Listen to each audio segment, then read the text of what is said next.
Olá, eu sou a Patrícia, sou colaboradora da Sociedade Espírita Irmã Rosália e eu estou aqui hoje para falar sobre o capítulo 10 do Evangelho segundo o Espiritismo, nos itens 7 e 8. Kardec, para falar sobre o sacrifício mais agradável a Deus, que foi o título que ele deu, essa lição, ele transcreve, os itens, na verdade, os versículos 23 e 24 do capítulo 5 de Mateus. Quando a gente vai falar da palavra de Jesus, a letra mesmo, dos evangelhos, a gente tem que fazer primeiro uma observação, de que Jesus falou aproveitando os costumes da época para que se fizesse mais entendido por aqueles que o ouviam. Então, algumas coisas, vão nos soar meio estranhas, porque a acepção das palavras com o tempo, passagem dos séculos, ela foi se modificando, os usos, os costumes das próprias palavras, as línguas elas evoluem, então algumas coisas vão mudando de sentido e vão fazendo com que essa fala fique meio estranha para nós, Então a gente precisa fazer essa contextualização antes de entender ao pé da letra aquilo que está escrito. Nesses versículos, Jesus diz o seguinte: se, portanto, quando fordes depor vossa oferenda no altar, vos lembrardes que o vosso irmão tem alguma coisa contra vós, deixai a vossa oferenda no altar e ide antes reconciliar-vos com o vosso irmão. Depois, então, voltai a oferecê-la. Então, altar, oferenda, sacrifício, o que é que ele quis dizer com isso, Os povos antigos, todas as vezes que tinham algumas questões para resolver com a divindade, faziam sacrifícios. Os sacrifícios estão presentes assim, na história dos povos mais antigos, mais bárbaros, politeístas, de acordo com cada deus, o deus que cuidasse daquela questão, aí ia-se fazer uma oferenda. Oferecia-se alimentos, objetos, até a vida humana foi usada para agradar a Deus, nessa ânsia do homem de se aproximar dele ou até de receber as benesses, de que ele se achava necessitado, o merecedor. Então, para merecer mais, ele fazia sacrifícios que ele julgasse, assim, ele sacrificava as coisas que ele julgava mais importantes. Dependendo do tamanho, da importância daquilo que ele queria, maior era a oferenda. Então, chegou-se até o cúmulo de achar, que a vida humana seria a maior oferenda que se pudesse fazer. Então, isso, vieram os sacrifícios humanos. Mas os judeus, eles faziam sacrifícios até de animais, pequenos animais e coisas, também para agradar a Deus, numa materialização assim, das suas necessidades, da relação que ele tinha, estabelecia com Deus. Ele também achava que devia fazer os sacrifícios. E aí Jesus aproveita isso para dizer que a maior oferenda que se pudesse fazer, na verdade, seria aquela dos nossos ressentimentos contra o nosso irmão. Então, ele diz: ide e reconciliai-vos com vosso irmão antes de depordes vossa oferenda no altar. Então, assim, nós entendemos, que hoje, passados séculos, nós não precisamos oferecer coisas materiais. E diante dessas palavras do Cristo, já ditas há tanto tempo, ele veio nos explicar, ele veio espiritualizar o sacrifício, na verdade. Ele veio dizer que Deus não quer de nós coisas materiais. Deus não precisa disso. Oh, como ele não precisa disso, Ele precisa, como qualquer pai, porque Jesus veio nos trazer a imagem de Deus, não como o Deus dos exércitos, o Deus sanguinolento, mas o Deus Pai, que vem acolher os seus filhos, que cuida dos seus filhos. né? Como qualquer pai, Deus quer de nós que nós sejamos melhores, para que sejamos felizes.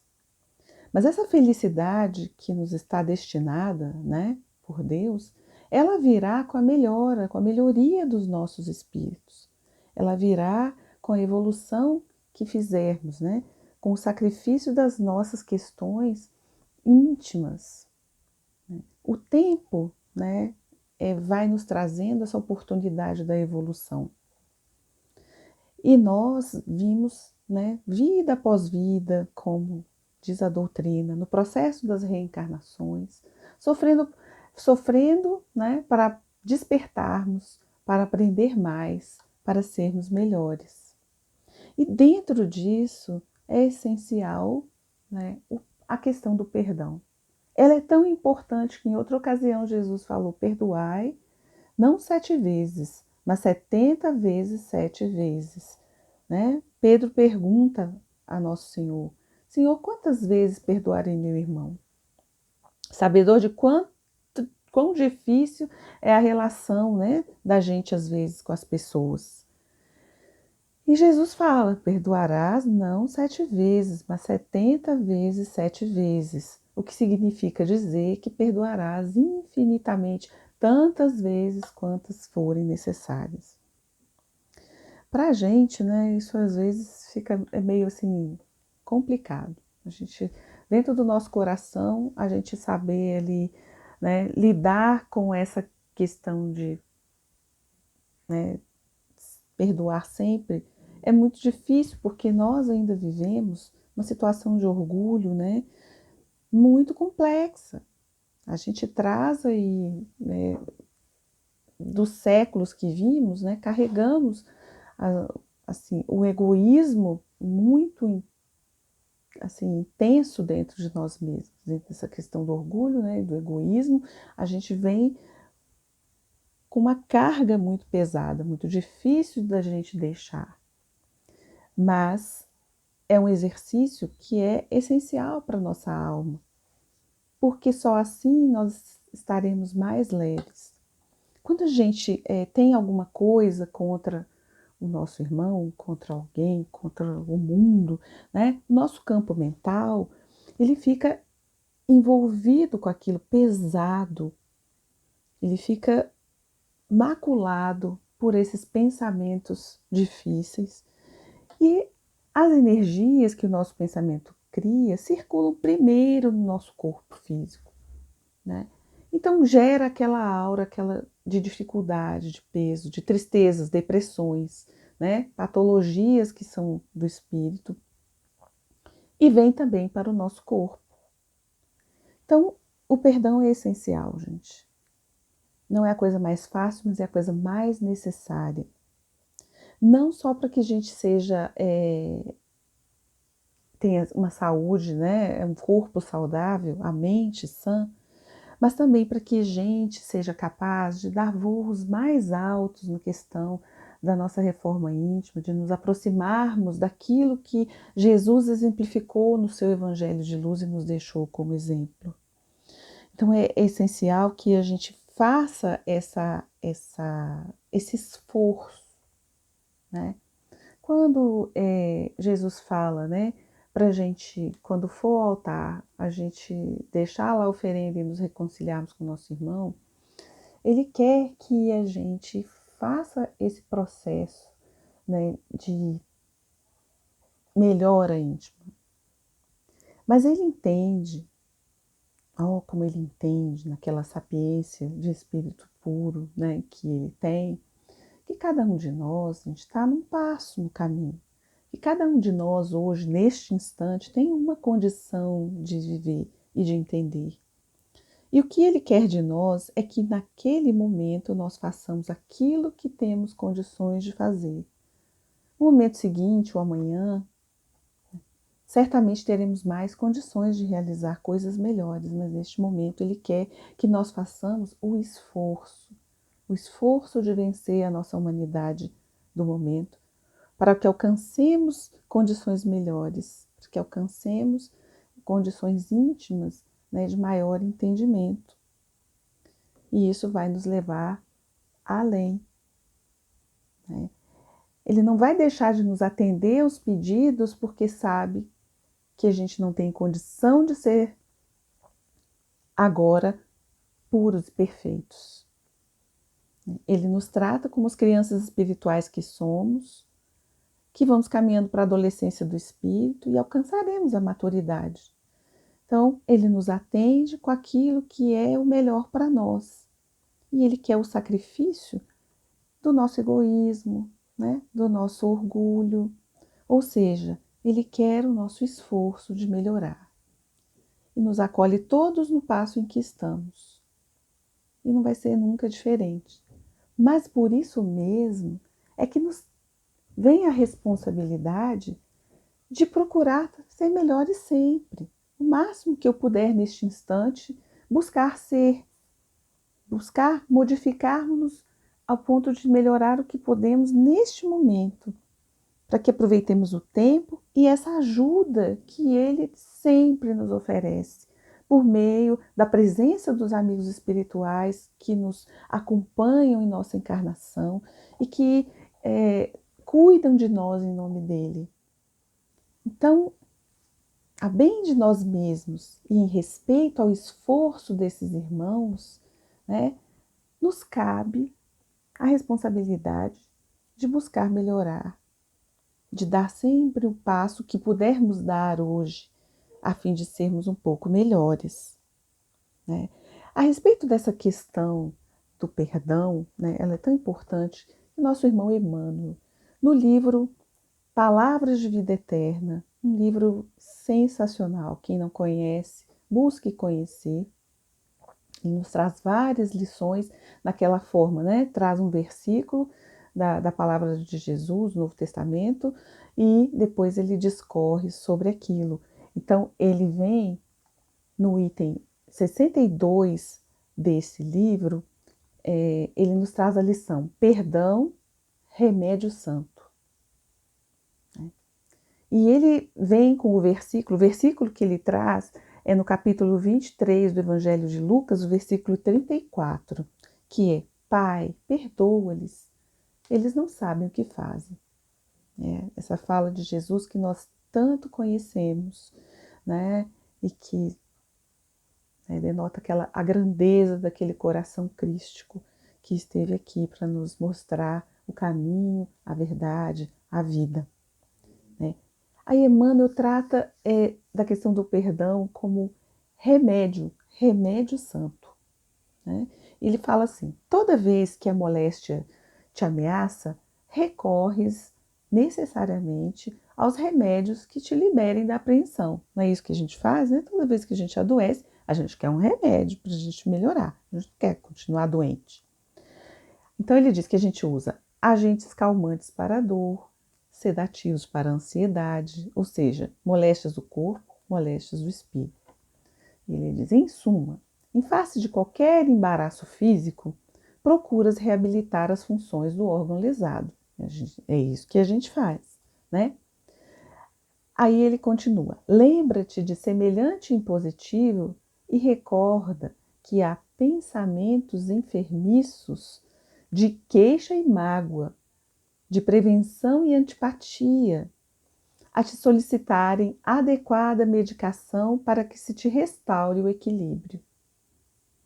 Olha só, gente, ele coloca pensamentos, queixa, mágoa, prevenção, antipatia, como doenças que requerem medicação para que a gente se reequilibre. E se nas doenças vulgares reclamas despreocupação em favor da cura, é natural que nos achaques do espírito necessites de esquecimento para que te se refaçam as forças. Gente, esquecer pode não ser fácil, mas é uma opção que a gente faz. É uma possibilidade que a gente tem de escolher esquecer. Não é fácil, né? Como todo controle mental, ele não é fácil, mas é uma opção que é oferecida para nós. Né? Você sempre pode optar a caminhar mais leve ou não. Né? Então, Ele continua. O perdão é, pois, remédio santo para a euforia da mente na luta cotidiana, né? Gente, imagina, no dia a dia, tantas coisas acontecem, no trânsito, em casa, pequenas coisas que nos inflamam, às vezes, o ânimo, nos deixam desequilibrados, e a gente vai juntando tudo aquilo dentro da nossa aura, né? Do nosso espaço mental, do nosso coração. E se a gente retiver tudo isso, tudo que se passar, né, nós não vamos aguentar o peso. Aí ele continua. Tanto quanto não deve-se conservar detritos e infecções no vaso orgânico, ou seja, no corpo, não mantenhas aversão e rancor na própria alma. Ele coloca. Perdoa a quantos te aborreçam, perdoa a quantos te firam. Lembra? Perdoarás não somente 7 vezes, mas 70 vezes, 7 vezes. Perdoa agora, hoje e amanhã, incondicionalmente. Recorda que todas as criaturas trazem consigo as imperfeições e fraquezas que lhes são peculiares, tanto quanto ainda desajustados, trazemos também as nossas. Essa é a questão a ser analisada aqui, né, gente? Dentro de tantas coisas.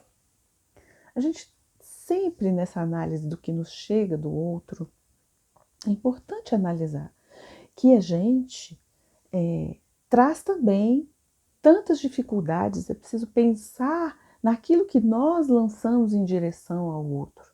Às vezes a gente está mal-humorado, às vezes a gente está aborrecido com uma coisa que não aconteceu, ou com alguma coisa que aconteceu. E aquele que está próximo, às vezes, recebe, né, os tiros do nosso desequilíbrio. E aquilo bate lá e causa uma reação. A pessoa reage e a gente fica com raiva. Né? Fazemos isso muito, né? De olhar para o outro sem às vezes perceber que a gente causou animosidade, que a causa foi nossa, veio de nós. Né? Nós, assim, inadvertidamente, lançamos, né, aquilo que bem entendemos na atmosfera em direção aos nossos irmãos, e aquilo simplesmente volta para nós e a gente fica com raiva. Né? Muito peculiar, né? Nosso, que é sempre colocar a causa dos nossos males em coisas externas, em pessoas, né? Sem essa análise de que nós muitas vezes causamos a maior parte dos males que nos atingem. É muito importante essa observação, para que a gente se veja apto a fazer o ajuste necessário para que a paz volte ao nosso coração primeiro, né? Porque só corações desajustados, desequilibrados, né, lançam na atmosfera esse tipo de vibração. E a gente faz isso o tempo todo. E é natural que recebamos isso o tempo todo. Então, escolhermos a posição mental mais equilibrada, né, é uma prerrogativa que é nossa, uma possibilidade que nós temos. Então, Emmanuel continua, olha só. É por isso que Jesus, o emissário divino, crucificado pela perseguição gratuita, rogou a Deus ante os próprios algozes: Pai, perdoa-lhes, porque não sabem o que fazem. Caminhamos assim, né, gente, até hoje sem saber aquilo que a gente faz. E Emmanuel continua: e deixando os ofensores nas inibições próprias de cada um, sustentou em si a cruz do amor, que dissolve toda a sombra, induzindo-nos à conquista da luz eterna. Ele sofreu o agravo maior, o agravo da própria vida. Mas ele subiu para o Pai de consciência tranquila das realizações que ele tinha que fazer aqui. Ele as fez e seguiu com a sua própria luz no coração. E nos deixou aqui, na sombra das nossas dificuldades, com os recursos para que pudéssemos empreender essa mesma viagem de melhora, né? Essa caminhada que exige de nós uma observação, né, uma autoobservação acurada, para que a gente saiba onde mexer, que a gente saiba o que fazer para poder nos livrarmos dessa sombra que nos é característica, para que a gente conquiste a luz como ele, né? Então, gente, que a gente não se esqueça de que quando a gente for orar, pedir a Deus as bênçãos de que a gente necessita tanto, né? Que é o amparo para a nossa caminhada, que a gente se lembre de que quanto mais perto estejamos de Deus, quanto mais puros sejamos, na verdade, quanto mais boa vontade apresentarmos de nos melhorarmos, mais conseguiremos perceber essa presença divina que está sempre conosco na figura dos amigos espirituais, mais conseguiremos captar deles as forças, as energias de que precisamos para ser melhores e para seguir realizando, né? Estaremos mais aptos, porque nosso campo mental estará mais livre de perceber essa bondade infinita que nos chega desses corações amados em nome de Deus, né? Poderemos oferecer a Deus os nossos corações cheios de boa vontade, para que nós, né, nesse processo de melhoria, estejamos aptos, sim, a também auxiliar depois, né? Fazendo o sacrifício das nossas dificuldades, depondo por vontade, por decisão, né, de ser melhores, buscando aprender sempre. A literatura está aí, repleta de exemplos maravilhosos, principalmente a literatura espírita, nos traz exemplos maravilhosos, né, de esforço, de renúncia, de trabalho, né, coisas que nos auxiliam a operar essa melhora em nós, né? Então estaremos aptos a seguir, né, de forma ainda mais decidida, ainda mais certa em nossos corações, né, esse caminho da luz. Isso seria, então, a nossa oferenda maior a Deus, nos nossos corações, dispostos a essa melhoria para auxiliar a nós e aqueles que estão ao nosso lado. Então, agradeçamos sempre a Jesus por esse exemplo maravilhoso, por ser caminho, verdade e vida para nós, né?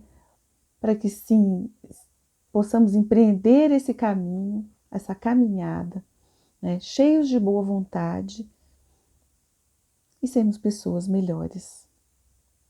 E esse será o maior sacrifício, o sacrifício mais agradável a Deus, dos nossos corações, que caminharão repletos da imagem dele, de nosso Senhor, dentro de si. Que ele nos auxilie, que ele esteja sempre conosco. Muito obrigada, meus irmãos. Até a próxima.